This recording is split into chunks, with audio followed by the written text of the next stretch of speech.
विद्यार्थियों नमस्कार। परिष्कार कला से श्रद्धार्थ के यूट्यूब चैनल पर आपका अभिनंदन, आपका स्वागत। और नए परिष्कार परिवार में नए सदस्य जुड़े उनको भी तहे दिल से अभिनंदन। तो संविधान के हमने प्रथम चरण पढ़ लिया था, संवैधानिक विकास का प्रथम चरण हमने पढ़ लिया था।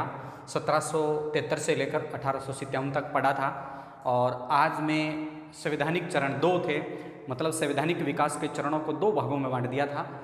एक ब्रिटिश कंपनी के अधीन, एक क्राउन मतलब के अधीन, मतलब सम्राट के अधीन, जो 1800 से 1947 तक।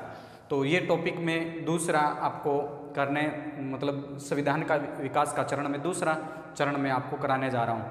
तो एक में और भी आपको बढ़िया चीज़ बताने जा रहा हूँ कि आप ज़्यादा से ज़्यादा वीडियो को अंत तक देखें, लाइक, शेयर और सब्सक्राइब करें। और एक लाइक करने से आपको पता है हम एक से बढ़कर एक वीडियो आप तक पहुंचाएंगे। और आप यदि लाइक करोगे तो हमारे शरीर के अंदर एनर्जी आएगी, ऊर्जा आएगी, जिसको आपको और बेहतर तरीके से हम पढ़ाएंगे।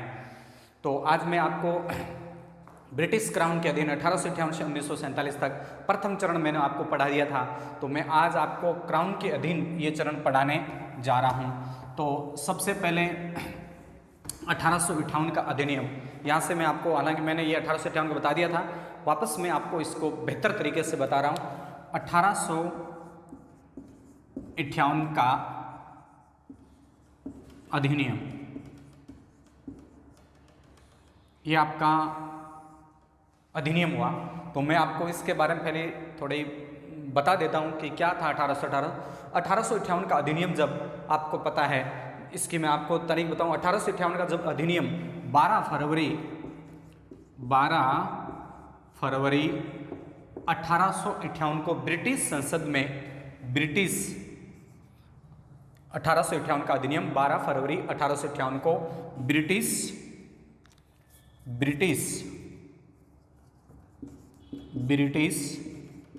संसद में, या ब्रिटिश संसद के सम्मुख प्रस्तुत किया गया था। बहुत शानदार क्वेश्चन है। 1858 का अधिनियम 12 फरवरी 1858 को ब्रिटिश संसद के सम्मुख प्रस्तुत किया गया था। उस समय में ब्रिटिश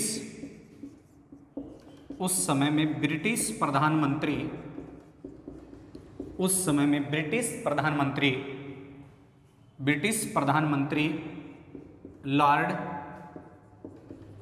पाल्मस्टोन था। बहुत शानदार क्वेश्चन है।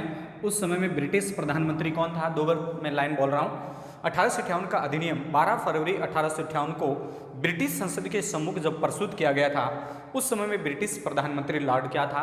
पाल्मस्टोन था। किसी कारणवश लॉर्ड पाल्मस्टोन ने इस्तीफा दे दिया था। इसके बाद मैं आपको लाइन जोड़ा रहा हूँ। इसके बाद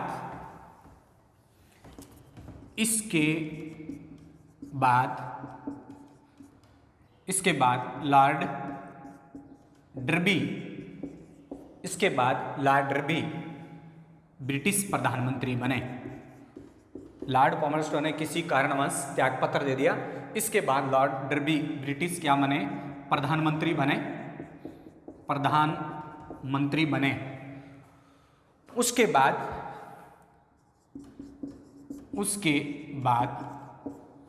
बाद 2 अगस्त, बहुत शानदार क्वेश्चन है, 2 अगस्त 1858 को, उसके बाद 2 अगस्त 1858 को ब्रिटिश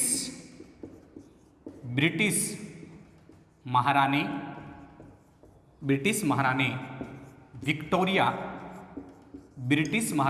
विक्टोरिया ने पारित कर दिया।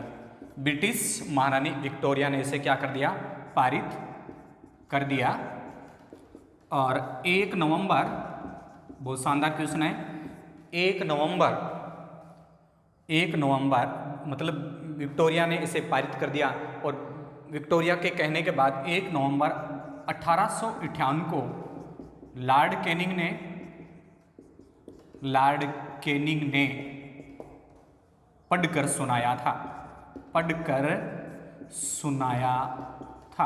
तो ये तो था क्या, आपको पता है 1858 के अधिनियम की रूपरेखा, तो आपको मैंने बता दी इसकी रूपरेखा। अब उसके बाद में शानदार देखो, बढ़िया क्वेश्चन, 1858 के अधिनियम का प्रावधान, बहुत शानदार, 1858 के अधिनियम के प्रावधान क्या थे, क्या प्रावधान थे, ये क्वेश्चन यहाँ से परीक्षा में आ सकते हैं आपको, क्या प्रावधान थे। तो आपको पता है 1858 के अधिनियम, 1858 के अधिनियम के प्रावधान क्या थे। तो सबसे पहले प्रावधान, बहुत शानदार, इस अधिनियम के द्वारा, इस अधिनियम के द्वारा, इस अधिनियम के द्वारा शासन, इस अधिनियम के द्वारा ब्रिटिश या ईस्ट इंडिया, ऐसे लिख दें कि इस अधिनियम के द्वारा ईस्ट इंडिया कंपनी से, ईस्ट इंडिया कंपनी से सत्ता छीन ली। इस अधिनियम के द्वारा ईस्ट इंडिया कंपनी से सत्ता छीन ली और सत्ता ब्रिटिश क्राउन के अधीन हो गई, सत्ता ब्रिटिश क्राउन के अधीन हो गई। बहुत शानदार प्रावधान है, अधीन हो गई। तो ध्यान देना, इस अधिनियम के द्वारा ईस्ट इंडिया कंपनी से सत्ता छीन ली, ईस्ट इंडिया कंपनी से राज चला गया और सत्ता ब्रिटिश क्राउन के अधीन, मतलब 1858 का अधिनियम की पहली विशेषता है कि पहले शासन है वो ईस्ट इंडिया कंपनी चलाती थी, ईस्ट इंडिया कंपनी से हमने शासन ले लिया और ब्रिटिश क्राउन के अधीन ये सत्ता कर दी। ये कौन सा प्रावधान था, 1858 के अधिनियम का पहला प्रावधान। दूसरा प्रावधान देखिए, बहुत शानदार क्वेश्चन, आपको इसको बहुत यहाँ से क्वेश्चन आ सकते हैं। दूसरा प्रावधान, इस अधिनियम के द्वारा, इस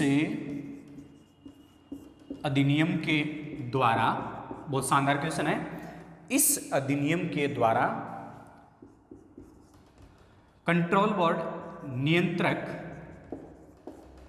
नियंत्रक मंडल, इस अधिनियम के द्वारा नियंत्रक मंडल और नियंत्रक कंट्रोल के पद को समाप्त कर दिया। या कह सकते हैं इस अधिनियम के द्वारा नियंत्रक महालेखा या नियंत्रक मंडल या नियंत्रक कंट्रोल के पद को क्या कर दिया, समाप्त कर दिया और सारे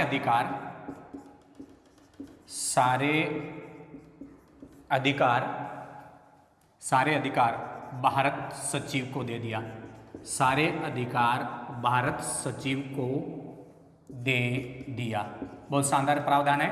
1851 के अधिनियम का दूसरा प्रावधान था, इस अधिनियम के द्वारा नियंत्रक मंडल या नियंत्रक जो परीक्षक होता था या नियंत्रक मंडल या नियंत्रक कंट्रोल जो पद होते थे, तो इन दोनों पदों को तो क्या कर दिया और सारे अधिकार किसको दे दिया, भारतीय सचिव को दे दिया। ये कौन सा प्रावधान था, दूसरा प्रावधान। उसके बाद में देखिए तीसरा प्रावधान, बहुत शानदार क्वेश्चन है। तीसरा प्रावधान, इस अधिनियम के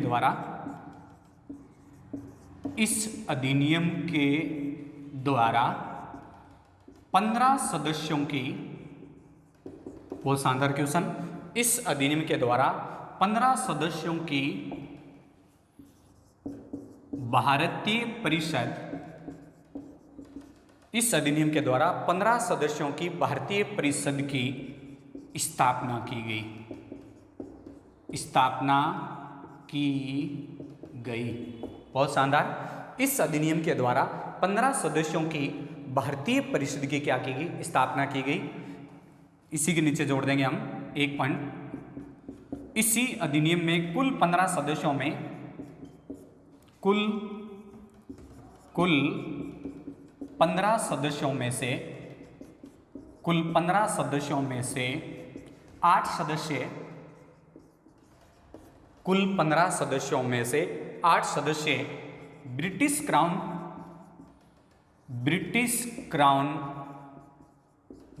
क्राउन के द्वारा नियुक्त होंगे।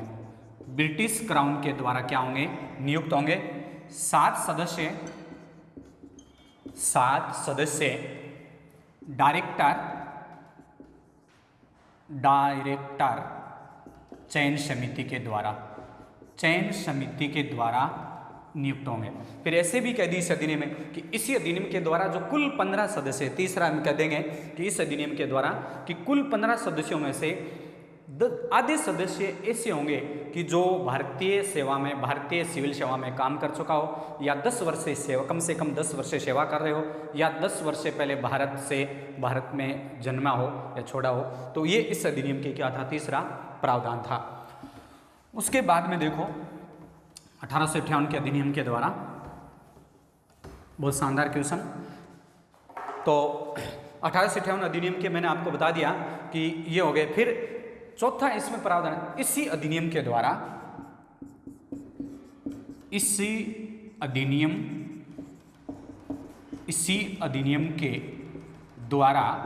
बहुत शानदार क्वेश्चन, इसी अधिनियम के द्वारा जो भारतीय परिषद इसी अधिनियम के द्वारा भारतीय परिषद जो बनाई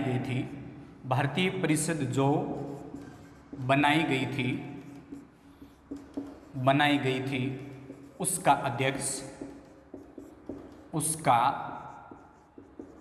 अध्यक्ष वाइसराय होता था, या गवर्नर वाइसराय होता था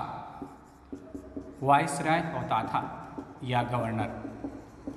तो आपको पता है वाइसराय शब्द आ गया था, उस समिति का अध्यक्ष कौन आता था, वाइसराय। ये कौन सा प्रावधान हुआ, चौथा। कर्म से क्या ध्यान में रखना। उसके बाद में देखो और बढ़िया प्रश्न बनते हैं इसी अधिनियम के द्वारा, बहुत शानदार क्वेश्चन। अगला इसका प्रावधान पढ़े, इसी अधिनियम के द्वारा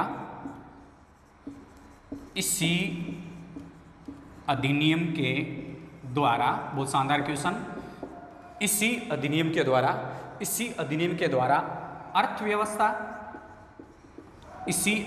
के द्वारा अर्थव्यवस्था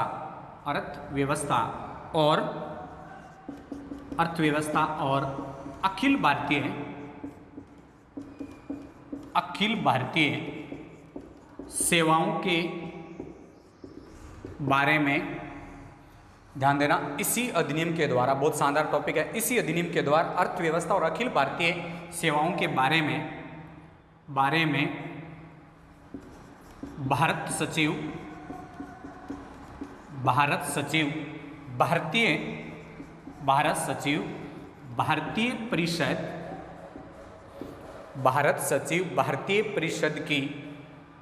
भारतीय परिषद की सलाह मानने के लिए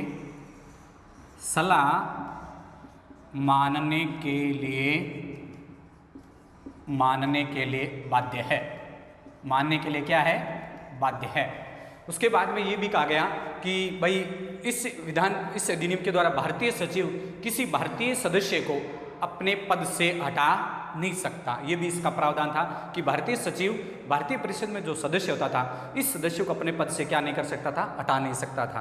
तो आप समझ गए, इस अधिनियम के द्वारा अर्थव्यवस्था, बहुत टॉप क्वेश्चन है, अखिल भारतीय सेवाओं के बारे में भारतीय सचिव भारतीय परिषद की सलाह मानने के लिए क्या है, बाध्य है।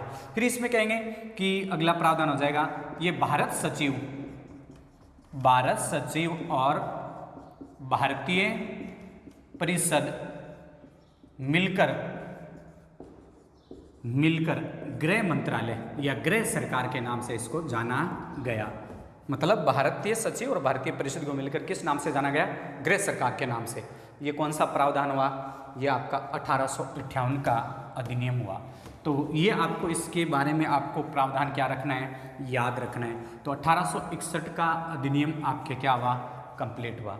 अब आता है आपका 1861 का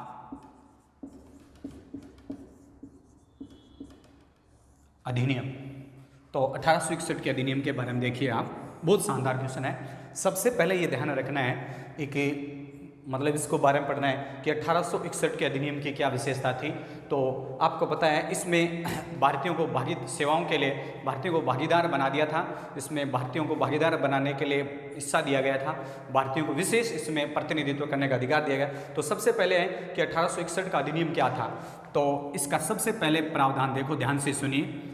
इस अधिनियम के द्वारा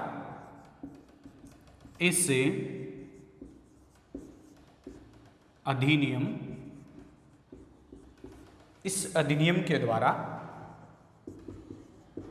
बहुत शानदार क्वेश्चन, इस अधिनियम के द्वारा भारत में संवैधानिक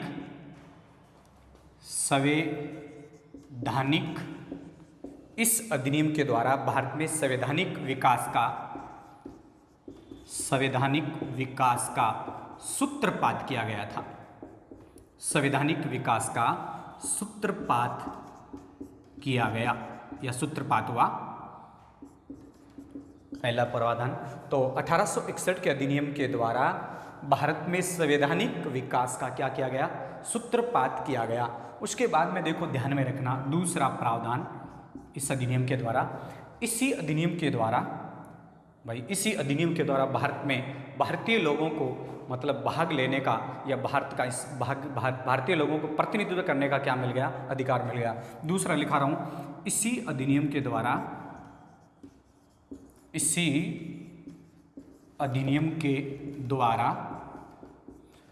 केंद्रीय कार्यकारिणी, बहुत शानदार क्वेश्चन है। इसी अधिनियम के द्वारा केंद्रीय कार्यकारिणी की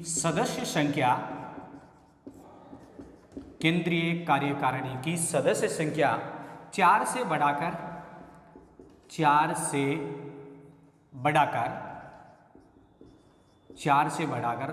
5 कर दी। 4 से बढ़ाकर क्या कर दी, 5 कर दी गई। बहुत शानदार क्वेश्चन है, कर दी गई। अब देखो, ध्यान रखना, इसी अधिनियम के द्वारा भारत में संवैधानिक विकास का सूत्रपात किया गया था। इसी अधिनियम के द्वारा भारत में भारतीय लोगों को भागीदार लेने का सहयोग किया। और इसी अधिनियम के द्वारा, बहुत शानदार लाइन है, शानदार लाइन, इसी अधिनियम के द्वारा केंद्रीय कार्यकारिणी की सदस्य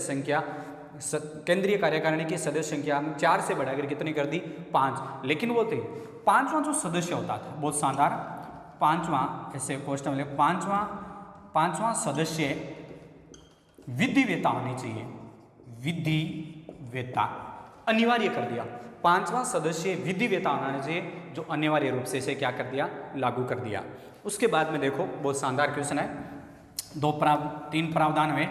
उसके बाद में देखो, 1861 के अधिनियम के द्वारा, बहुत शानदार क्वेश्चन, 1861 के अधिनियम के द्वारा, बहुत शानदार क्वेश्चन, 1861 के अधिनियम के द्वारा गवर्नर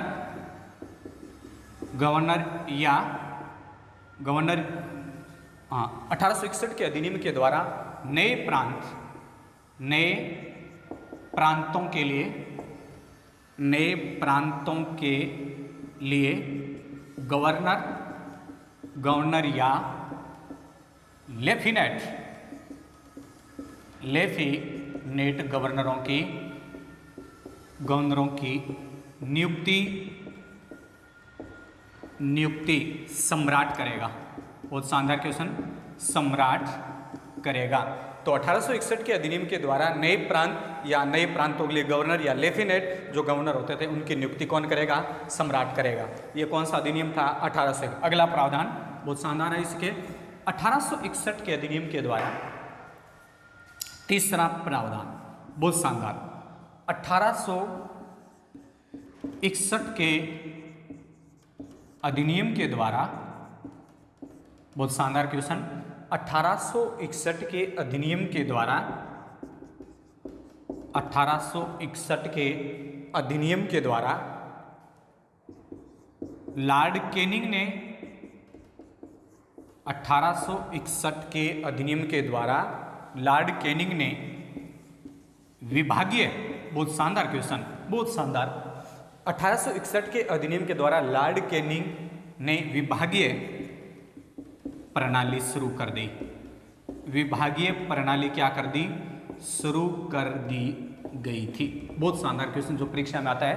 तो 1861 के अधिनियम के द्वारा लॉर्ड कैनिंग के द्वारा विभागीय प्रणाली क्या कर दी थी? शुरू कर दी थी। चौथा प्रावधान, बहुत शानदार क्वेश्चन है, यहाँ से प्रश्न आ सकता है। 1862, ये थोड़ा इसी में आ जाएगा, क्यों? क्योंकि 1857 से लेकर 1862 का जो काल था नहीं, वो लॉर्ड कैनिंग का था। क्या था? लॉर्ड कैनिंग का शासन काल था। बहुत शानदार क्वेश्चन है। तो 1862 में लॉर्ड कैनिंग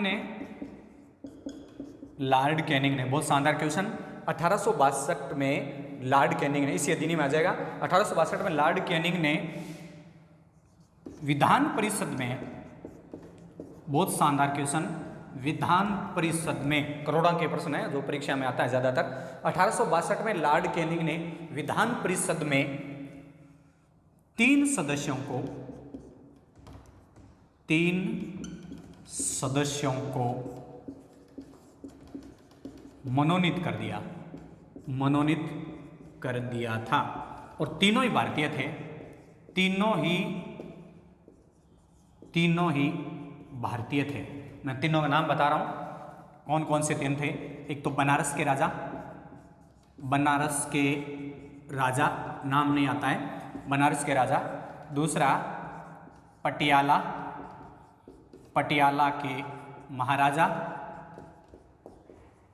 के महाराजा, तो बनारस के राजा, पटियाला के महाराजा। तीसरा सर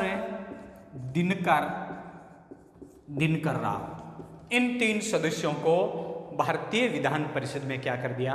मनोनीत कर दिया या मनोनीत कर दिया। तो ये कौन सा अधिनियम का प्रावधान था? 1861 के अधिनियम का। अगला प्रावधान 1861 के अधिनियम के द्वारा, अगला प्रावधान 1861 के अधिनियम के द्वारा, 1861 के अधिनियम के द्वारा ये भी कहा गया था कि विधान परिषद के बिना पूछे, देखो 1861 के अधिनियम के द्वारा ये भी कहा गया था कि विधान परिषद की बगैर अनुमति के बिना संकट काल में, विधान परिषद के बगैर अनुमति के बिना संकट काल में अध्यादेश जारी कर सकता है गवर्नर। अध्यादेश जारी कर सकता है। दूर समझना इसको। 1861 के अधिनियम के द्वारा यह भी कहा गया था कि जब देश में संकट काल की स्थिति में बगैर विधान परिषद के अध्यादेश क्या किया जा सकता था? जारी किया जा सकता था। और भी प्रश्न है। 1861 के अधिनियम के द्वारा, अगला सुझाव हो जाएगा प्रावधान, 1861 के अधिनियम के द्वारा, 1861 के अधिनियम के द्वारा केंद्रीयकरण के स्थान पर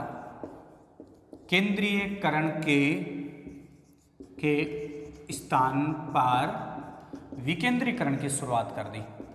विकेंद्रीकरण की शुरुआत कर दी।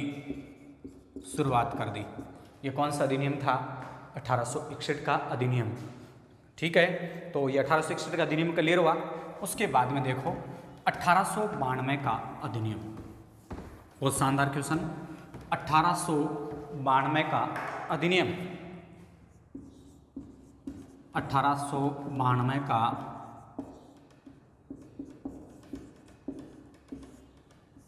अधिनियम। तो इसमें भी हम कह सकते हैं कि 1892 का जब अधिनियम हुआ था, तो थोड़ा ध्यान देना इस पर, बहुत शानदार क्वेश्चन है। 1892 का जब अधिनियम हुआ था, तो आपको पता है भारत में 1857 की क्रांति, राज्य में 1857 की क्रांति, और उसी समय में आपको पता है मतलब राष्ट्रीय एकता, राष्ट्रीय शिक्षा, 1857 की क्रांति राज्य में, उसी समय में जब 1857 की क्रांति होती है, उसमें भारत में राष्ट्रीय शिक्षा और राष्ट्रीय आंदोलन के स्वरूप एकदम मतलब एकता की ओर सुदृढ़ हो रहे थे। उसी समय में आपको पता है 1885 में क्या हुई थी, कांग्रेस की स्थापना हुई थी। और उसी समय में इल्ब्रिट बिल विवाद के पश्चात, जब इल्ब्रिट बिल विवाद हुआ था, उसके पश्चात भारतीयों ने मतलब ब्रिटिश सरकार में और भारतीयों ने अपने एक तो भारतीय प्रतिनिधित्व ब्रिटिश शासन के प्रतिनिधित्व में आगे आकर उन्होंने अपना आगे हाथ बढ़ाया। तो वो 1892 का क्या था, अधिनियम था। अब आपसे वो प्रश्न पूछ रहे 1892 के अधिनियम की विशेषता। तो सबसे पहले इसमें ये प्रश्न बनता है कि इस अधिनियम के द्वारा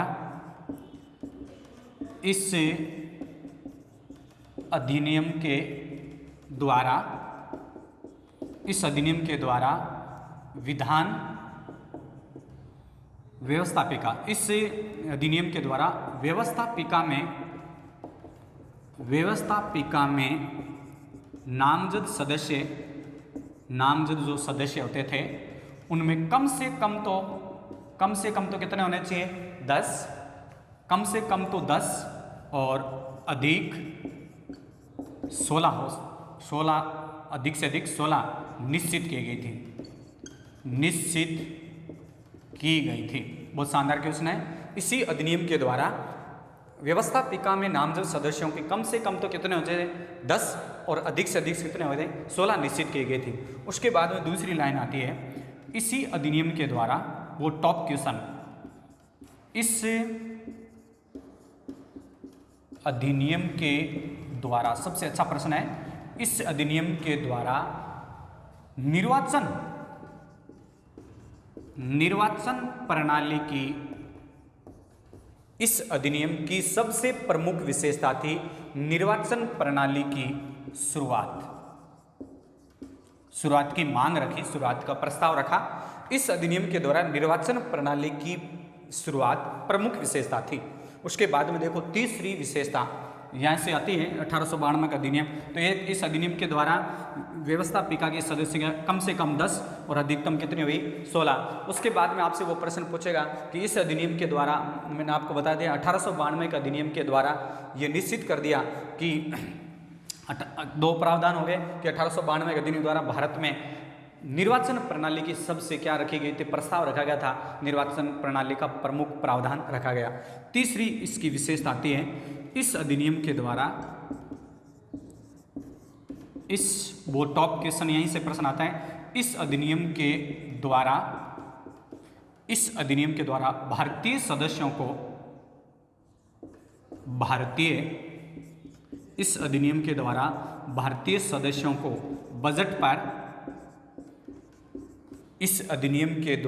भारतीय सदस्यों को बजट पर बहस करने का, इस अधिनियम के द्वारा भारतीय सदस्यों को बजट पर बहस करने का प्रावधान रखा, बजट पर बहस करने का प्रावधान। हम कह सकते हैं कि इसी अधिनियम के द्वारा भारतीय सदस्यों को बजट पर बहस करने का क्या रखा, प्रावधान रखा। एक लाइन ये, इसके और जुड़ जाइए दूसरी लाइन, इसी अधिनियम के द्वारा भारतीय सदस्यों को बजट पर बहस करने का क्या रखा, प्रावधान रखा। और प्रश्न पूछने का अधिकार, कौन से प्रश्न, पूरक प्रश्न पूछने का अधिकार रखा। और उनमें एक तो ये हो जाएगा, इस अधिनियम के द्वारा भारतीय सदस्यों को बजट पर बहस करने का प्रावधान रखा और इसी प्रश्न पूछने का अधिकार भी रखा गया। कौन से प्रश्न, पूरक। तीसरा इसमें हो जाएगा, इस अधिनियम के द्वारा अनुपूरक प्रश्न पूछने का अधिकार नहीं था, अनुपूरक प्रश्न पूछने का अधिकार नहीं था, अनुपूरक प्रश्न पूछने का अधिकार नहीं था। और मतदान देने का अधिकार नहीं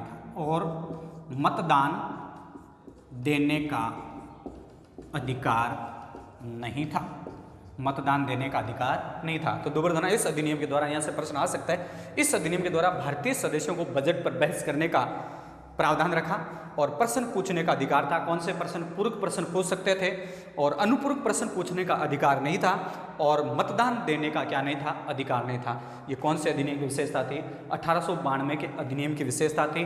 तो अंत तक इस वीडियो को अंत तक देखें और कोई समस्या हो तो कमेंट करना नहीं भूलें, लाइक एंड शेयर और सब्सक्राइब करें। धन्यवाद। आगे हम पढ़ेंगे 1909 का अधिनियम, 1919 का, 1935 का। तब तक के लिए धन्यवाद।